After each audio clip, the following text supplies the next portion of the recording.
दोस्तों, तारीख थी 14 अगस्त 1947। आज से तकरीबन 73 साल पहले चारों तरफ गहमा गहमी का माहौल था। एक तरफ लोगों के अंदर आजादी को लेकर उत्साह बढ़ता जा रहा था, मगर दूसरी तरफ अखंड भारत दो हिस्सों में बंटने की तैयारी पर था। समय रात के करीब 9 बज रहे थे। बिजली की गड़गड़ाहट के साथ दिल्ली की सड़कों पर जबरदस्त बारिश हो रही थी। अलग अलग जगह से आकर लोग रायसीना हिल्स पर इकट्ठे हो रहे थे। कुछ ही देर में लाखों की तादाद में लोग इकट्ठे हो चुके थे। रात के करीब 10 बजे जवाहरलाल नेहरू, सरदार वल्लभ भाई पटेल और राजेंद्र प्रसाद और माउंटबेटन वॉइसराय हाउस पहुंचे।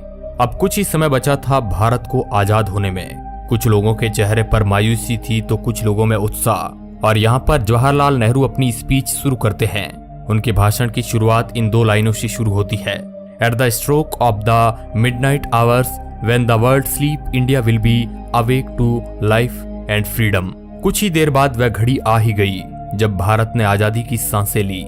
रात 12 बजे शंखनाद से हमारे देश की आजादी का आरंभ हुआ था, जिस समय ग्राउंड पर खड़े लोग महात्मा गांधी के नाम के नारे लगाए जा रहे थे। और जो लोग अपने घरों में ये भाषण और सब कुछ रेडियो पर सुन रहे थे, उनकी भी खुशी का कोई ठिकाना नहीं था, क्योंकि उस समय भारत एक आजाद परिंदा हो गया था, जिसका हमने करीब 200 सालों से इंतजार किया था। 14 अगस्त सन 1947 में रात भर बारिश के बाद सुबह आसमान बिल्कुल साफ था। जब सुबह 8:30 बजे पंडित नेहरू और उनके कैबिनेट ने शपथ ली, और जिसके बाद ब्रिटिशर्स का झंडा हटाकर आजाद हिंद का झंडा लहराया गया, जिसे देख सभी की छाती चौड़ी हो गई थी, क्योंकि अब हमें वो झंडा दिखने लगा था जिसे हम बरसों से देखना चाहते थे। जब राजधानी दिल्ली में आजादी का जश्न मनाया जा रहा था, उस वक्त महात्मा गांधी दिल्ली से हजारों किमी दूर पश्चिमी बंगाल के नोआखली में थे और राज्य में शांति कायम करने का प्रयास कर रहे थे। जानकार बताते हैं कि पंडित नेहरू के ऐतिहासिक भाषण को पूरे देश ने सुना था, मगर गांधी जी नहीं सुन पाए थे।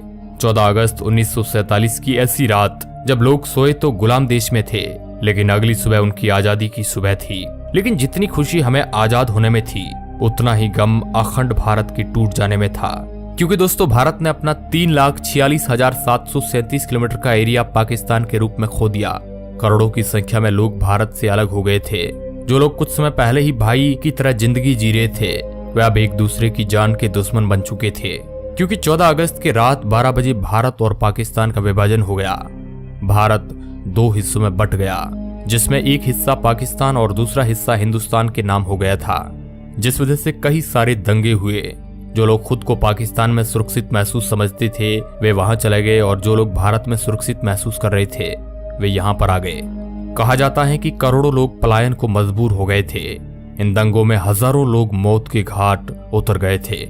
ये उस समय दुनिया का संभवतः सबसे बड़ा विस्थापन था, और ये सारा खेल अंग्रेजी हुकूमत का ही था, जिसने डिवाइड एंड रूल का खेल पहले से ही खेल रखा था, जहां पर उन्होंने हिंदुस्तान के अंदर हिंदू और मुस्लिम के बीज भर दिए थे। वरना आजादी के पहले तक हम सभी भाइयों की तरह साथ में जी रहे थे।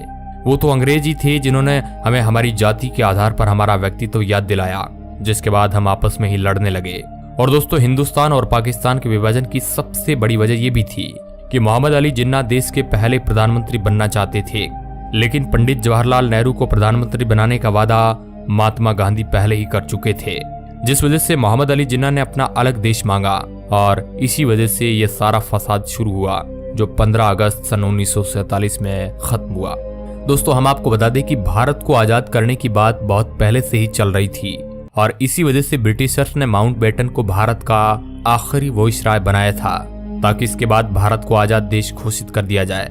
लेकिन भारत के हिंदू और मुसलमान भाई आपस में ही लड़ने में उतारू थे, और यही ब्रिटिशर्स चाहते भी थे, क्योंकि यह लड़ाई की चिंगारी उन्होंने ही लगाई थी, जो आग बनकर अब तक हमारे सीने में जल रही है। लेकिन दोस्तों, इससे भी ज्यादा अफसोस की बात यह है कि ब्रिटिशर्स ने हमारे साथ हर वो जुल्म किए जो हम याद करें तो हमारी आंखों में आंसू आ जाते हैं। लेकिन फिर भी उन्हें बारातियों की तरह विदा किया गया। जहां 1500 ब्रिटिश सैनिकों की पहली टीम 17 अगस्त सन 1947 के दिन अपने देश लौटी, वही आखिरी टीम उसके 1 साल बाद 27 अगस्त 1948 के दिन निकली। और जब ब्रिटिशर्स के आखिरी सैनिक की टोली हमारा देश छोड़कर जा रही थी, तो उन्हें बैंड बाजे के साथ विदा किया गया, और उसी दिन सभी ब्रिटिशर्स का नाम हमारे देश के नक्शे से निकल गया। दोस्तों, ये थी हमारी आजादी की पूरी कहानी। लेकिन क्या आप हमें बता सकते हैं कि जिस भारत का ख्याल करके हमारे देश के स्वतंत्रता सेनानियों ने अपनी जान गंवा दी थी और कई लोग अपनी आखिरी सांस तक हमारे देश की सेवा के लिए लड़ते रहे, क्या वो देश हम बना पाए हैं या नहीं? अपना जवाब हमें कमेंट के माध्यम से आप बता सकते हैं।